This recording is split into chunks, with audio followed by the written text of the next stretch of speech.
watch the 2.5-minute video later. My name is Don Savitsky. I'm from Maine. I'm a career educator in the state of Maine. This is my 44th year. I started out as a teacher for 12 years, a principal for 14, a superintendent for 13, a deputy commissioner for 3. Every step of that journey was a learning process. And when I finally got to the bureaucratic empire of the Department of Education, I learned why it's so hard to get change to happen.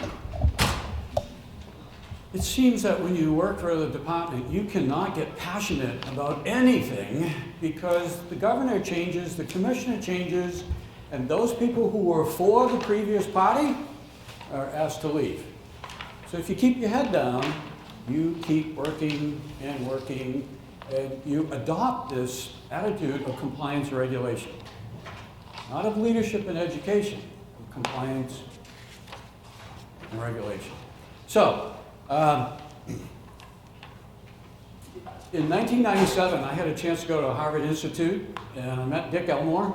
And Dick Elmar was the director of the graduate school, and he wrote a white paper in 2002 called The New Structure of Leadership, and he predicted the failure of public education.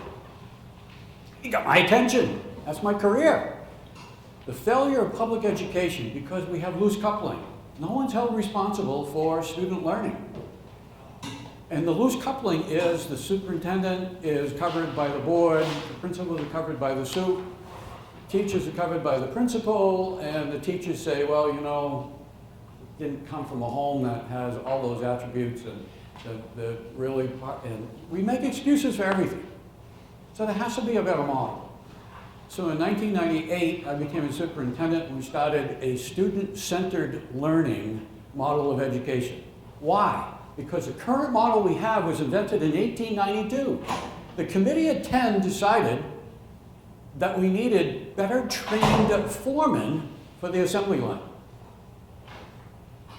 People who could work with other people. So they mandated 4 years of English, 2 math, 2 science, and 2 social studies. Long time ago. Hasn't significantly changed. Has not significantly changed. The world has gone to a customized approach. You can get your burger the way you want it. You can get anything that you want from Amazon.com, and it gets delivered the next day. And it is just amazing, except public education. We're still into a control, compliance, and regulations. And the way we have been treated is the way we treat kids in our classroom. We only know what we know. So we started to try to do something different. And the difference is what I'd like to share with you today. In 2015, time is a variable, learning is a constant. Can you imagine what that would do to your school? Learning's the constant, time's a variable. I had 3 children. There were times when I wanted to check their DNA to see if they were mine.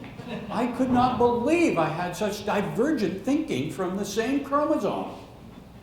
Unbelievable. And yet, you have classes of 20 to 30, and every kid is different. They learn at a different pace, but we have 175 days of school and 5 days of in-service, and we expect everything to be opened and shut.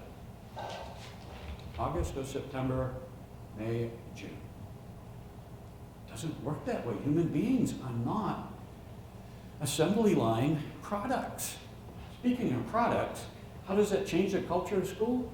Here are some statistics that I shared with superintendents in the state of Maine. Maine has an 86% graduation rate. Good. Except when you take 14% of 187,000 kids, you just decided to flush 25,000 kids. Just give up. Every year, you flush that many. Oh my goodness, and where do they hang out? They hang out in the local community. They don't have skills to go everywhere that they want, and they run for school board, and they support the status quo because it's the only thing that we know. And it's hard to change the pluralism. Very hard to change the pluralism. Unless there's a different model. Learning is not a competitive event. Learning should be a rite of passage. My process of learning, no kid comes to school wanting to be embarrassed and insulted. No one. I haven't met any kid that said, come beat on me. I'm feeling good today, make me feel miserable. Suppose it were a rite of passage. Suppose time was the variable. Suppose some kids needed 100 days. Suppose some kids needed 200 days. The heck with days, make curriculum a continuum. What would your schools look like if we did away with grade levels?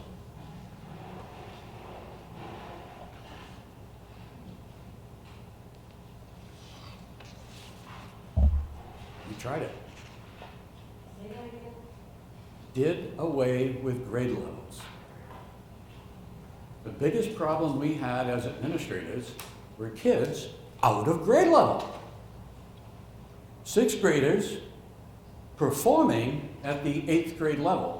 How much can you differentiate? Parents allowed us to go 2 up, 1 down. That's it. They didn't want any 6th grader in with 9th grader. Okay, so you differentiate, even in your groups, even in your classrooms. Okay, I'll keep going. So we made some changes, and we made some changes in the entire state. So we asked 20 CEOs of the biggest corporations in Maine to meet with the superintendents. And to a person, they said, Maine's guiding principles, the executive skills, those higher order, deeper thinking skills, involved responsible citizen, practical problem solver, a collaborative and innovative thinker. Those are the things that we want kids to graduate with.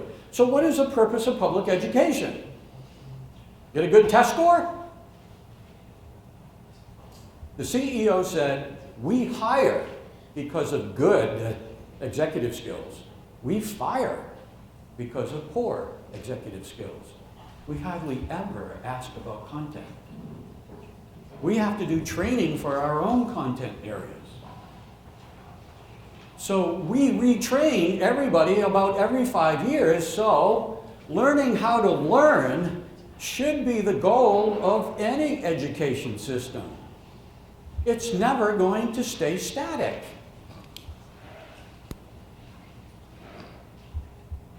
My 2 daughters graduated from some pretty prestigious schools, and they have their master's degrees, and they think that's done. My son graduated from a community college and is constantly learning. He's in the world of technology. He goes to some kind of training every month. And he has a stack of certificates for 3 hours here, 6 hours there. He's constantly retraining and reselling himself. That's the big difference between what used to be our world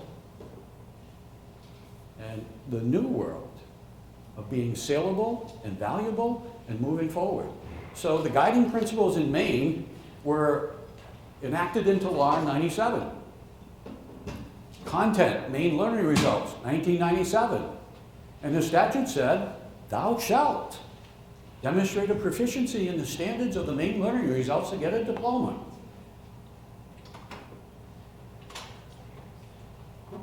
In 2012, we passed legislation called LD 1422 that said a diploma will be based on a demonstration of evidence of all the standards in all the curriculum areas and the guiding principles by 2017.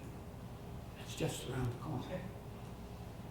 And the superintendent said, holy crap, that's a culture change. Yeah.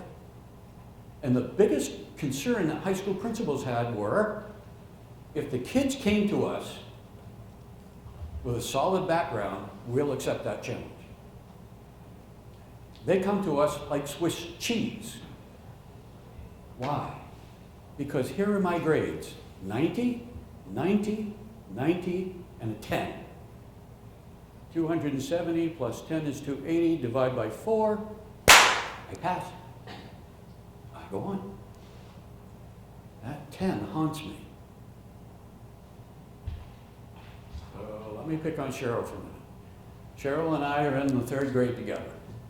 Cheryl gets an A, Don gets a C. Don's parents say, well, we'll work with you after school. You get home, sit down at the kitchen table, we'll work with you until dinner, and we'll help you compete with Cheryl.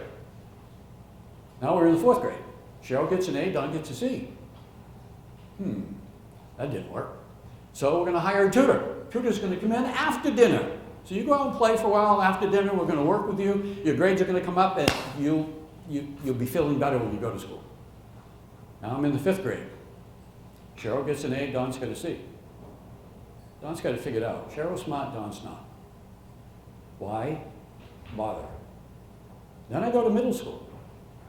In middle school, I have my hormones going crazy, and everybody gives me the excuse. And I hit high school, and I self-destruct in the sophomore year because I don't have the background. I have no idea. I know I sat through that class, but I have no idea because I got a 10, then the next year I got a 20 and a 30, and the next year, oh my goodness, my grades are looking lousy. So as a sophomore, it's mathematically impossible for me to graduate. So what do? I walk. Well, I come to school and get beat on and embarrassed every single day. So it changes. I don't know if they fix this or not. I guess not.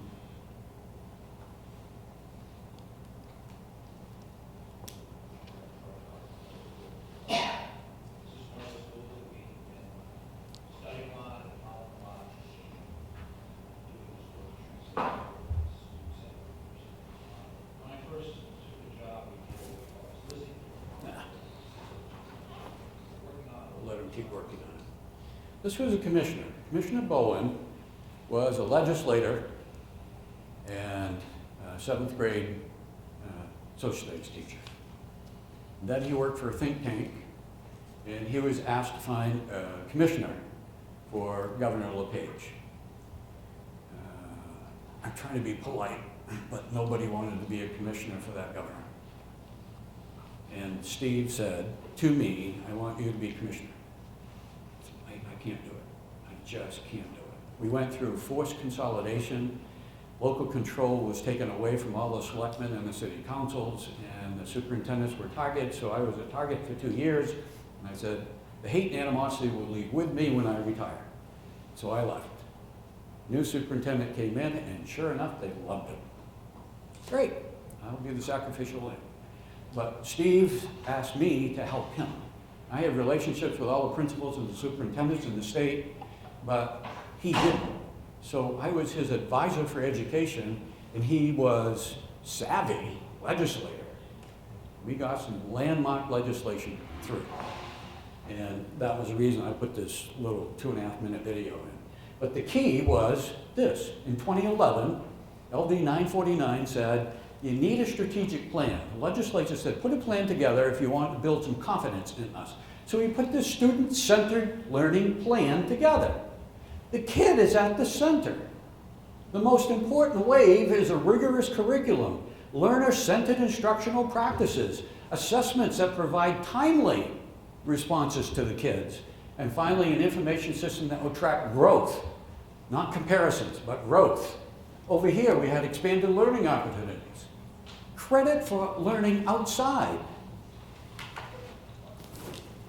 Here's my prompt. Anybody seen one of these? All of this learning was done outside of school. Aunts, uncles, churches, all kinds of clubs. And these are badges. And a badge is external learning credit. And you have enough of these badges, you get a diploma. And in scouting, it was all different kinds of diplomas. And the reason we did that was because of Kodak. That look familiar to you? Remember when you used to take 4 rolls of this to get 3 kids and a dog all looking the same way for your Christmas pictures? Well, Kodak invented this. You know what that is? That's a chip that goes into your camera. You can take 500 pictures. And you can eliminate the ones you don't want. Kodak invented this, and they bet that the world will keep buying plastic film. Kodak declared bankruptcy in 2013. Hewlett-Packard owns the copyright to the chip. Kodak invented the chip. Public education is Kodak. We're still making plastic film. The kids coming to school are chips. We're not communicating with them. You talk about blended learning, you want to talk about anytime, everywhere learning from anyone? These are some of the challenges that when we got the CEOs together and the superintendents and we presented this plan to them, is an oxymoron.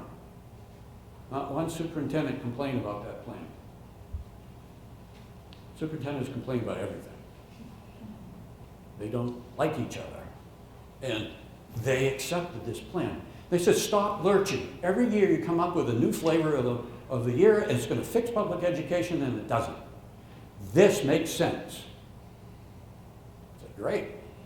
Here's the reason it makes sense. On the left-hand side is my brain. I started out as a civil engineer. I am linear, sequential. I border on being anal.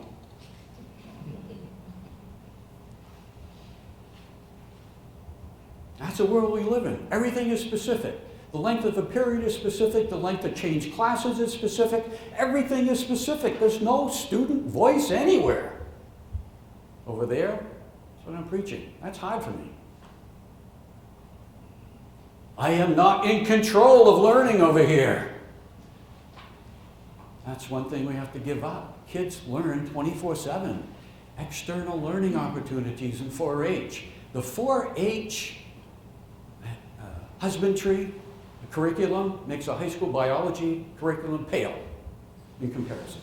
It is amazing what kids learn outside of school. So here's a big difference. The big difference in the way we're teaching. This is 1892, when the Committee of 10 said the discipline shall be maintained. It shall not be adjusted for the sake of students. That was the mandate in 1890. It shall not be customized. Over here, it's customized. You can have world leaders helping you with your homework. But that's going to create some tension. If we're changing the way our consumers understand public education, it's going to be a disequilibrium. It's going to create some tension. I was assassinated for 3 years during the change process. And we changed a system. We just didn't change curriculum. We didn't bring in laptops and change the way we send our homework in. We didn't change the homework assignments from a 2-page paper to a video. We did all of that together. And we turned public education upside down. You would not recognize it when you go into these schools. All the curriculum is on the kids' laptops. Every subject, every grade level, from K through 12 on the kids' laptops. And that is very interesting because they learn on weekends. They open up their laptops. They learn during vacation weeks. They pay attention to everything that's going on, and they find connections between social studies and ELA.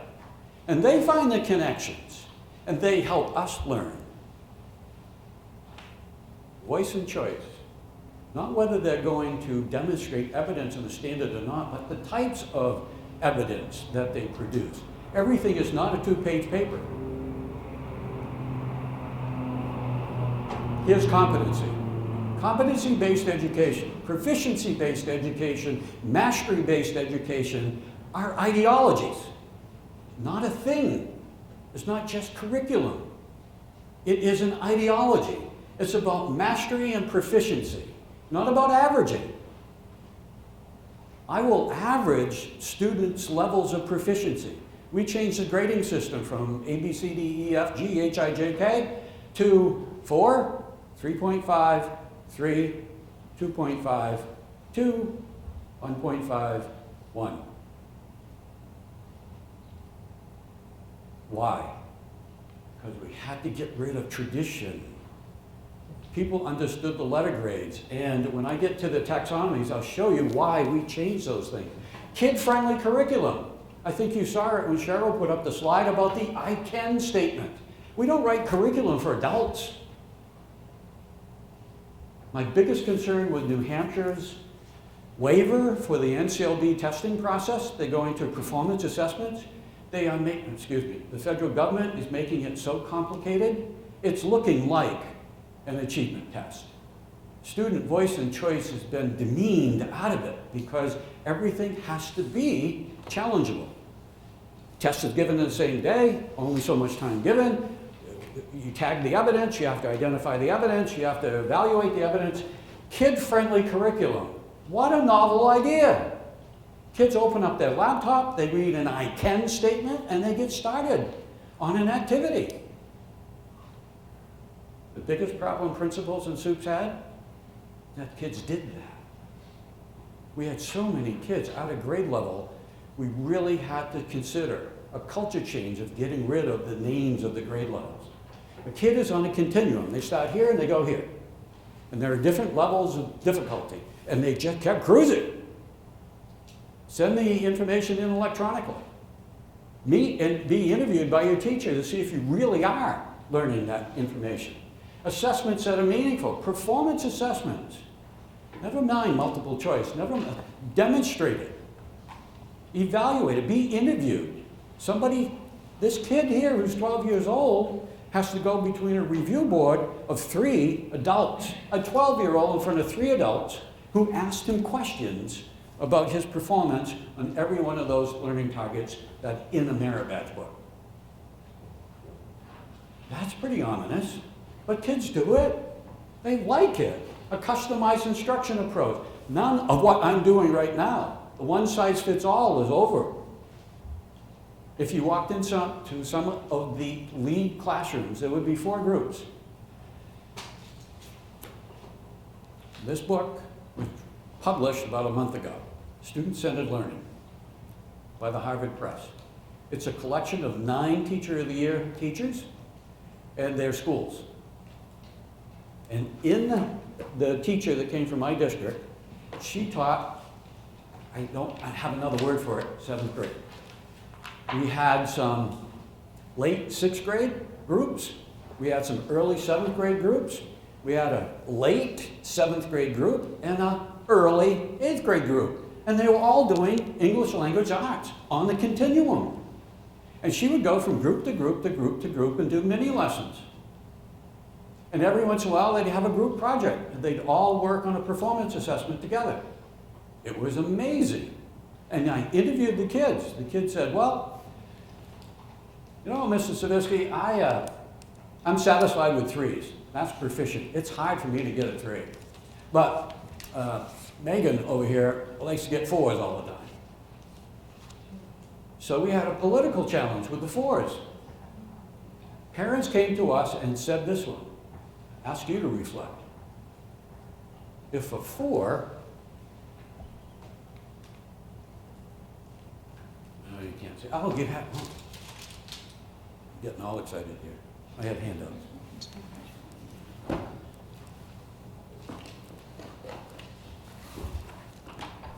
If a 4 is all about deeper learning, I'm talking about knowledge utilization.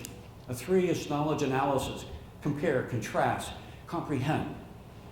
We went to school with these 2 segments here, retrieval and comprehension. How much could you remember? Remember those 85 tests in social studies? You had to remember the names of the mountains, the rivers in South America, the capitals, and every 2 weeks they change? Well, superfluous information. And kids will tell you today, if I need to know something, I have the universe of libraries at my fingertips. I don't have to carry it in my head because information's changing every 11 months right now.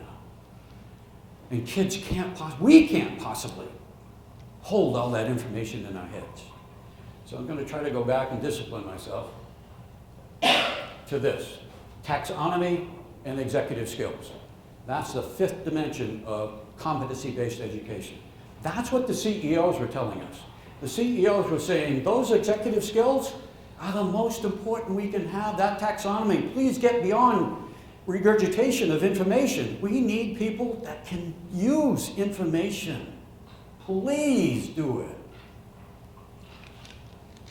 So INACOL is the International Association for Online Learning, and CCSSO, Council of Chief State Officers, the commissioners group, agreed that these tenets were what competency-based education would be.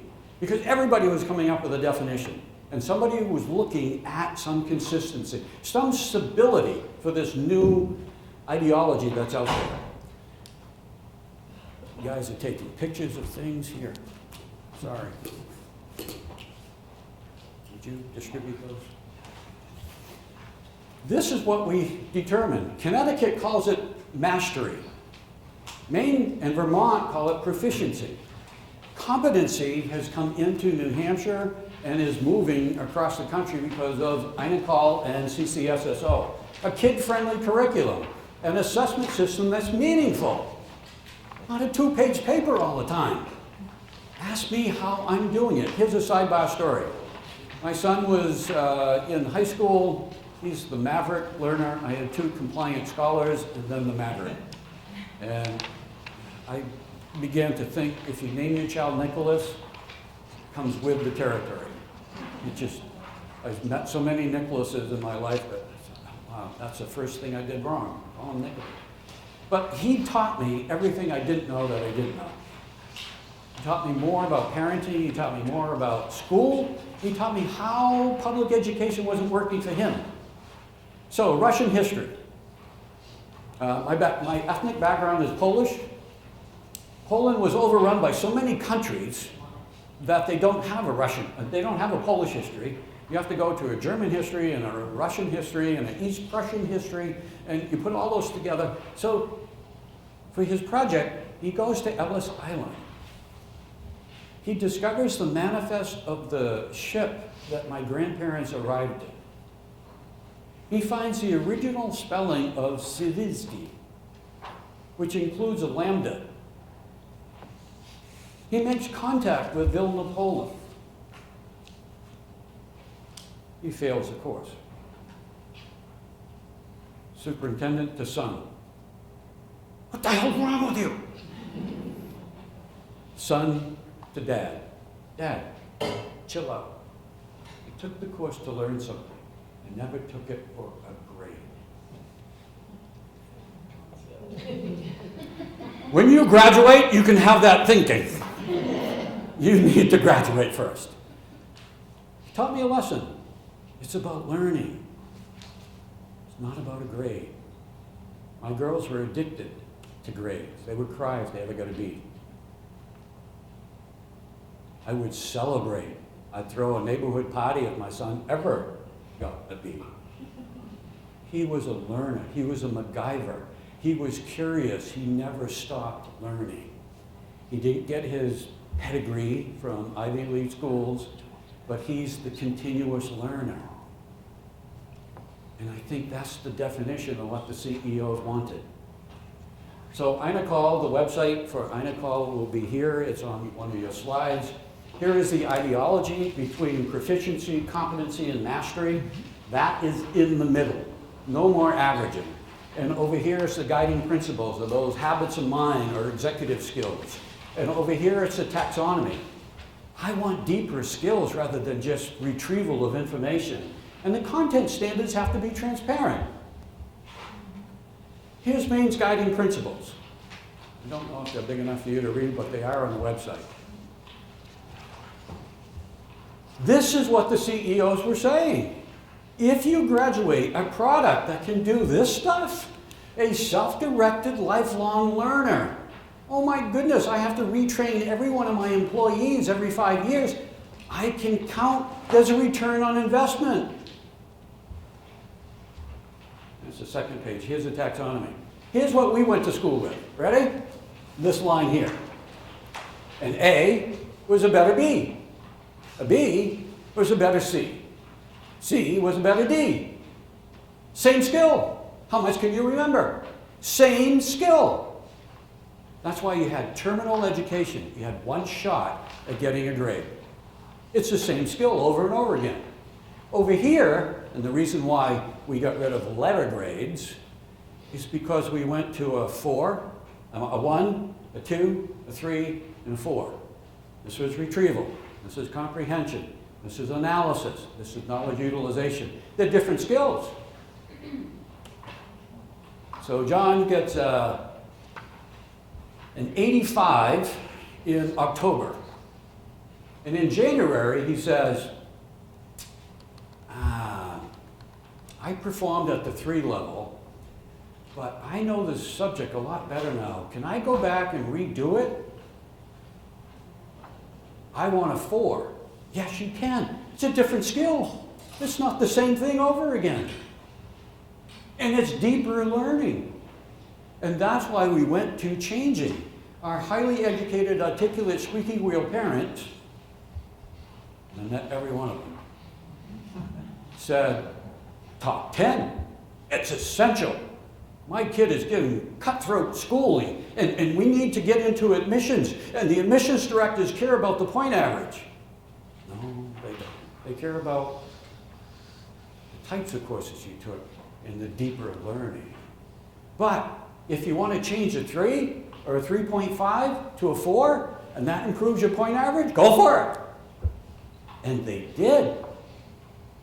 And what we decided is, if you are like Megan and wants 4s all the time, that was an honors class. Every course we had was an honors course if you wanted it to be. This is the type of learning they had to do: experimenting, innovating, decision-making, using information. Those are honors level thinking skills. Every course became an honors course if you went deeper and deeper into the learning sequence. This is what teachers put together. It has a taxonomy, it has a standard. Standards of research, the measurement topic is research. This is what a 3 looks like. These are the individual learning targets. And it was written in kid-friendly language. So the kid pulls it up on the laptop and everything is right there. Absolutely everything is right there. What you're going to see is a product of what could be a dissertation. Here's the change process.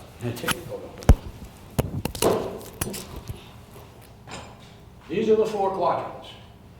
This is the what quadrant, where you inform the learner. This is the why quadrant, where we storm. What's the meaning? What's the purpose for all of this? This is the personalization. This is where we pass the torch to the kid. And the kid takes control of their learning. And up here is agency. I am in control of the consequences in my life, and I'm in control of the acceleration that I want to learn.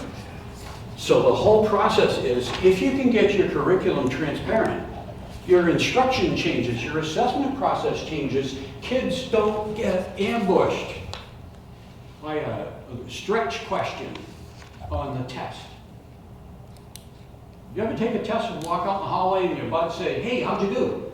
I think I did pretty good. You get the paper back and you say, what did I do wrong? Ambushed. Everything is transparent.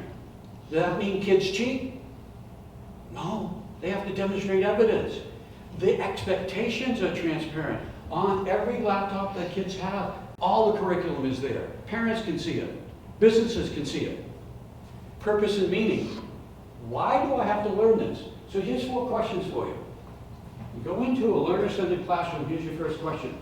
What are you learning? What are your measurement topics? What are your learning targets? Second question, why is that important?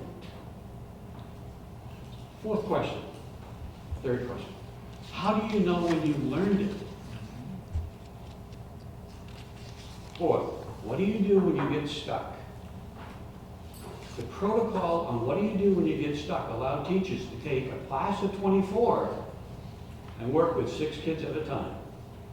First protocol, check the teacher's website. Look at yesterday's lesson that's videotaped. Look at the website for links or primary source data. If that doesn't help you, part 2, go to the capacity matrix on the wall. Find out who in the room already has done that unit. Go ask them. Third protocol, raise your hand. Teacher comes over and says, how can I help you? That allowed the teacher to get to every single kid in the class. Every single one of them every day. We have a video on the DOE website that says, teacher, I only got to like 10 kids today. I know the kids in the back of the room were lost and I never had a chance to get to them. Never again.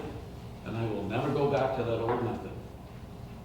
When you can meet every kid's needs every period of the day, the model works. The norm. This is the hard part. This is where you transition control from the teacher to the kid. Pedagogy. The definition of pedagogy is teacher directed. I don't allow you to think. I'm letting you know my new thinking. This is pedagogical right now. Passing the torch. What you have to do when you leave here. Andragogy. Self-directed. Adult-directed. You take charge of yourself. You figure out the how, and this is why we give kids voice and choice. I told you what the curriculum is. I told you why it was important. How are you going to demonstrate that you learned it? Case in point. Maine, we have snow. Oh, wow. Kid said, I don't really understand the formulas for velocity and acceleration, but I videoed myself with the police officer. What did you do? He said, I got a police officer to put the radar gun on me. And I went by with my snowmobile at 20 feet per second, 20 feet per second, 20 feet per second, 20 feet per second. And I call that velocity, right? And I went by with my snowmobile at 20 feet per second, 22 feet per second, 24 feet per second, 26 feet per second. And the acceleration was 2 feet per second. You got it. You understand the concept. What do you need for help? I can't plug it into the formula. I don't know how to do that. Pinpointed his own needs for learning. But he got that concept. So you can't just have everything out of a textbook or a little video. They've got to do it. Another kid demonstrated his, my background is math and physics, so you're going to hear physics exercises. He didn't dare to take physics. But he said, you know, I run the pumps as a junior firefighter. So what do you do? He said, for every 50 feet of hose has resistance in it, and my job is to make sure that there's 50 feet of water coming out of the hose. Not 60, because that will push the fireman over, but 50. And they put 4 lengths of hoses, 5 lengths of hoses, and I got to keep moving. And I said, do you get gallons per minute and pounds per square inch? Yeah, I got that figured out. I got my own formula. Come to school, bring the fire truck to school, have your buds hold the fire hose, and then you operate the pumps. They loved it. They thought it was fantastic. They encouraged him to sign up for physics, and they promised they'd help him. So he had his own study group. This slide, if you can see it in your photo, are 4 of my 6 grandkids, and they taught me a lesson. I have a camp on a lake in Maine. I have a boat that goes 50 miles an hour on the water.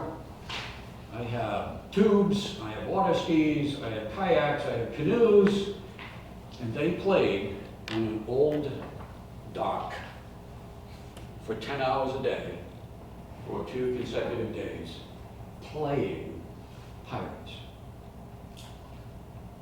They learned about buoyancy, they learned about cooperation, they learned about organization, they learned about all those executive skills because they had to get organized to get that thing moving. And I watched them and took notes because all those things I mentioned were adult-centric toys. They had creative play. They had self-directed learning. They were responsible citizens taking care of each other. When Grampy attacked them in a kayak, they all jumped off that float into 2 feet of water, flipped my kayak over, got back on the float as if nothing happened, and kept playing. So these are the 6 grandkids. And at the top it says we all have attitudes, beliefs, and values.